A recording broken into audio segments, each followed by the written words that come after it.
bloody tossers have thrown it out the door with their behaviour this week. They should be ashamed of themselves. They should absolutely look at themselves in the mirror and wonder what the have they been doing.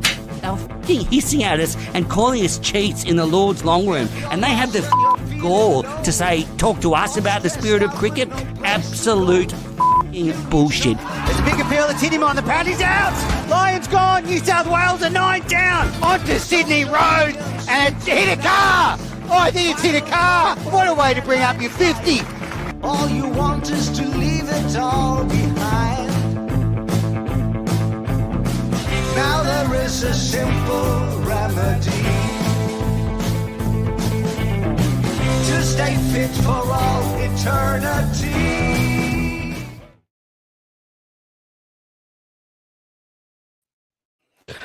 Well, what a night. Australia have gone 2-0 up in the Ashes. Steve Smith smashed Gus Atkinson over square leg for 6 to earn a famous test victory for Australia. This team was dubbed the worst Australian team since 2010. Well, look at them now, Stuart Broad. Australia are 2-0 up in the Ashes. And well may we say, God save the king, because nothing will save BAZBALL. Well, I don't care if this is a close Ashes or not anymore. I want Australia to smash England 5-0. I want them to really grind this team into the dirt. And it was great, great test cricket today at the Gabba. Well, I'm emotional because it had everything today. England fought a little bit in that first session, but Australia was superb on a benign pitch. They were so accurate. The bowlers were unerring in their performances, despite the broad bats of Stokes and Will Jacks for a while. They were like a superb performance. Michael Neser was a legendary performance, a day he can savour for years. This is a day he will remember fondly forever, the day he destroyed England on his home patch. It was incredible. And then to top it all off, our captain, Steve Smith, our glorious captain, our tactical genius, pulled off one of the greatest catches at first slip when a match is on the line you will ever see. England are pulling ahead. Could Stokes do it again? Could Jack stay with him? Could this be Headingley? Could this be Botham in 81? Did Manners go too early after the end of day 3 and declare as England were gone? Well, just as it looked maybe to give some hope to the English, Steve Smith diving to his left took a catch just millimetres off the ground. He couldn't see the ball because of Alex Carey. I mean, Steve Smith's reflexes are beyond belief. And that catch broke a stubborn partnership. And it didn't end there. Alex Carey took a great catch off Ben Stokes. He was standing up to the stumps off Neser, and he made that look easy. And, you know, Steve Waugh said before this series that the team that catches best will win the Ashes. And this test match, we've seen it. Australia have been superb in the field. The English run out, the Carey diving catch, the Smith catch. There's been so many great moments. The Marnus catch in the outfield. I mean, Australia have snaffled so many half chances, and that's been the difference. It was a tough pitch today. There was nothing going on, but fielding was the difference. It was incredible stuff. And in 2023, Australia went 2-0 up in the Ashes. But then in those 2 tests, it was a lot closer. But these games don't feel close at all. Australia have been better than England in every department. Batting, bowling, fielding. They have been far superior to these English. And we saw it in this match. Australia were much smarter than England. They played the conditions. They played test cricket.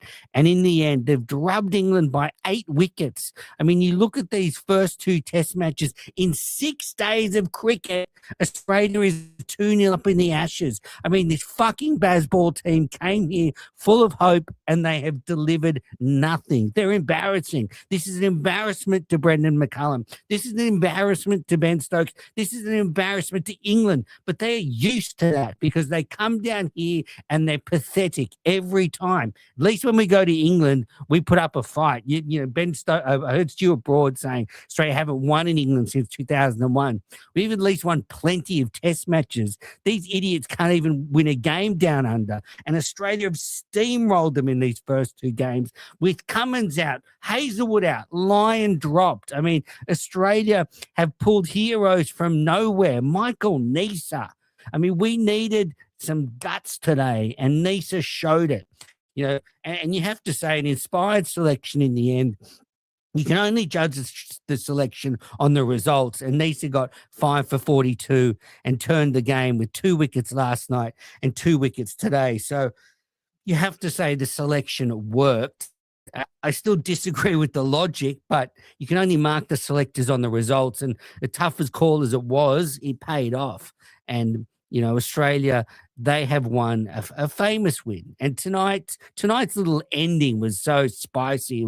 It was so good. Steve Smith came out to bat when Marnus was out, and he just wanted to get the job done. He knew rain was on the way. He wanted to just finish things off. And Jofra Archer decided to start bouncing Smith, and Smith just took on Archer, and Archer was getting stuck into Smith. I mean, how pathetic. You know, you've set Australia 65. They need about 15 to win, and you're chirping Steve Smith. You know, Jofra Archer has never got Steve Smith out in a test match ever. He was smashed again tonight. Steve Smith smashed him for 2 fours and a 6. Then next over, Atkinson dropped short, and Smith just dispatched him over square leg for 6. A huge 6 to win the test match and send England packing. Send these BAZBallers packing, because you're not going to come back from 2-0 down. You just don't see it happening. So Australia, they have 1.5 hands on the tiny little urn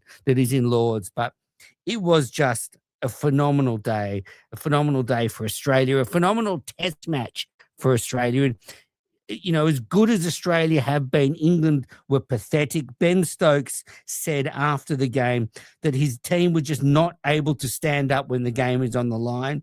And in the pressure moments, Australia keep outdoing us. And Stokes looked dejected. He looked upset. He looked annoyed. Well, it's too fucking late. You're 2-0 down in the Ashes. These 3 years of hype about what you're going to do when you came down under, about tailoring your game for Australia. Well, what's it amounted to? Nothing. And what have you done in the last few years? Nothing. Haven't beaten India, haven't beaten Australia, and now you're here. And not only are you getting beaten, in these first 2 test matches, you have been embarrassed, you know, well and truly embarrassed. And today was no different. So what else? Oh, okay. So end of the day, Mitchell Starc was player of the match again. That's 2 matches in a row. Mitchell Starc was player of the match. He took 6 for 75 in the first innings, 2 wickets in the second innings, and top scored with 77. And, you know, Steve Smith talked about how important it was what they did yesterday, where they batted in the afternoon to get Australia bowling with the new ball. And look, we saw it today, this morning, when Australia started. Jackson Stokes looked pretty comfortable, and they survived the first session without losing a wicket. So, you know, that's what was at stake yesterday. That's why Australia was so smart. And, you know, they were patient. They gutsed it out. They showed England this is what you need to do if you want to win the Ashes. None of this Flash Harry stuff. None of this impatient bullshit. Sometimes you got to dig in, and it paid off because Australia got the new ball last night. And today England made us work, no doubt. You know, I was talking to a good friend, and I thought maybe the game could be over, you know, in an hour. You know, maybe England were just going to capitulate early and it would be all over very quickly. But England batted through the first session and into the second session before losing a wicket. And that was the great catch from Steve Smith to his left off Nisa to get Will Jacks. I mean, they were approaching a century partnership. England were in the lead at this point. You know, they'd started the day 43 behind. And when they went out, they'd got the lead to, over 50. So, they were just starting to mount a bit of a charge, as I said, to give the England fans hope. But Australia were just too good. And, fielding and bowling was excellent. And today, Ben Stokes and his team, well, actually, who gives a shit what they learn? Just today was fantastic from Australia. They were patient. They never lost their patience when they were bowling. They kept to their plans. They did bowl the short stuff for a little while, but they were content to keep it tight, to just battle away, to chip awaiting and knowing that if they got 1 wicket, it could lead to 2 wickets. And it did. I mean, once they got Jacks out, Stokes was out, that fantastic catch off Carey. And then the tail fell really quickly. So they knew they just needed 1 wicket and it would open the game right up. And, Australia was superb today. That pitch was dead. Stark, Boland, Doggett and Neser was superb. And Neser, he got 3 of the 4 wickets today. Doggett got 1 at the end, a well-deserved wicket. And, England had scored 59 in the first session. They'd kept Australia out there. They'd tried to grind us down, but they just weren't scoring enough, so they didn't put enough pressure on us. The lead never got too far ahead, but we'll be talking about today the performances of Michael Neser and Steve Smith for years to come. Jackson and Stokes just getting away, and then Smith just a phenomenal catch. And he talked about it after play. He was telling Issa Guha, he was talking it up, saying he was wider than normal. He couldn't see the ball. He couldn't see the pink ball. He was making it sound like, he was making it sound impossible that he even caught it. So he was talking it up, and that must mean it was a great catch. And now, Alex Carey's performance behind the wickets this test match was something special. And, the catch he took off Ben Stokes, Stokes had just brought up his 50. He was 50 off around 150 balls. And, maybe Stokes can tee off and get the target to around 150, 180 with the tail. And it could have been a nervous little chase for Australia. But Neser bowling around the wicket to Stokes, just short of the length. He just sort of turned the bat on it, got the faintest of edges. And Alex Carey standing up took a catch. He had no right to take it. He had no right to take that, and he did. He made it look easy, and you think about it, what Carey has been through at the hands of these foul English who've vindicated him for doing nothing wrong at Lords in 2023. So, some justice there, some real justice there. Wow. So Australia 2-0 up in the Ashes after just 2 test matches. It's a dream scenario for Australia. They get Cummins back. Maybe they get Lyon back for the next test match, and they can steamroll this English side. They can end careers. They can send McCullum off into franchise cricket coaching. Maybe they can send Stokes off into the wilderness as English captain. I'm not sure he'll go straight away. He might want one more crack at the Aussies in 2027. But they can end careers here. They can end BAZBALL. Let me just go through my notes today and see if there's anything else. Yeah, Stokes did not look happy afterwards. Steve Smith, quite right, he looked very happy. And what a performance! I think he's now got more test wins as captain than Pat Cummins. I think he's got 25 test wins as captain, and Pat Cummins has 23. And inspiring stuff from Steve Smith in this test match. And what a superb all-round team performance in this match. A very rare occurrence where a team makes over 500 in the first innings, but no player makes a century. There were 6 50-run partnerships. There were contributions right down the order. Even every player getting double figures for just the 3rd time in Australian Test cricket history and the 17th time ever. This was a real lion-hearted team performance. And the cherry on top was Michael Neser in his 3rd Test match, taking his first 5-wicket haul, 5 for 42. And this could well be his last Test match. I mean, this has shades of when players in the past like Martin Love or Jason Gillespie have had match-winning performances in their final Test matches. But the situation and scenarios might unfold where Neser never plays another Test match. I mean, for Adelaide, Cummins comes back.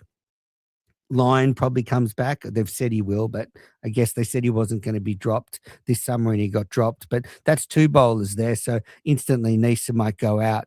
So, do you want Nisa and Doggett and Bowl? Who of Doggett and Boland do you want? I think Scotty Boland's done enough.